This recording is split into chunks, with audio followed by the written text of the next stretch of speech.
Hello and welcome to our next episode of On the Sofa at Hellemore Property. And today we have Mike and Mark from Mewstone Mortgage Advice and Later Life Lending, and they are here to tell you a little bit about their business. I've been mortgage advisor for nearly 20 years now. And Mewstone Mortgage Advice started January 2021. That's right, yeah. So I joined Mark and Nathan, the rest of the guys at Mewstone, probably about 3 years ago now. And there's a huge gap in the market for holistic later life lending advice. And the one-size-fits-all mortgage is a really difficult thing to find nowadays. They are still out there, but the reality is people's situations are just getting more and more complicated. Specifically in my part of the business, people are taking their mortgages longer. So having things like provision for pension, so looking at what their pension provision is, helps clients to take their mortgages later into their life.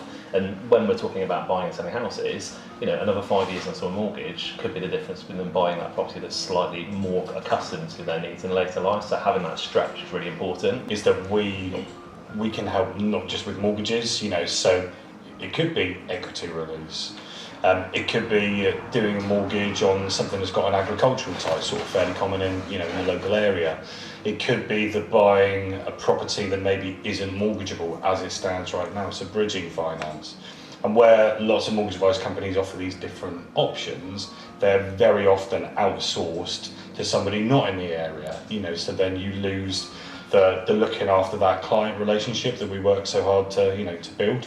Having access and services to all of these unusual products under one roof is really, really sort of unique to Mewstone. So quite often clients in later life are going to their banks and being told no, because some of the banks are very strict on how long they'll allow a mortgage to go for. But the reality is there are lots of other lenders not far off the high street that are still willing to do this type of lending, and they rely heavily on brokers like myself to kind of leverage that experience and find the right lenders for the right people. Yeah. So in the later life space, there is still an abundance of lenders that want to do business. It's just finding the right ones. £20,000 to just sort of find that is really, really difficult.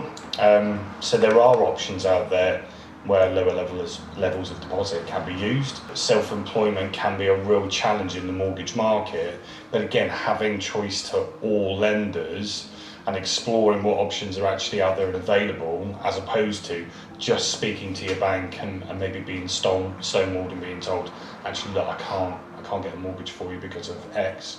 Having that freedom of the whole of the market means that you're opening doors that perhaps weren't there available. And I think what a lot of first-time buyers assume is that if you go and have an appointment and sit down with a mortgage advisor, there's a cost for that.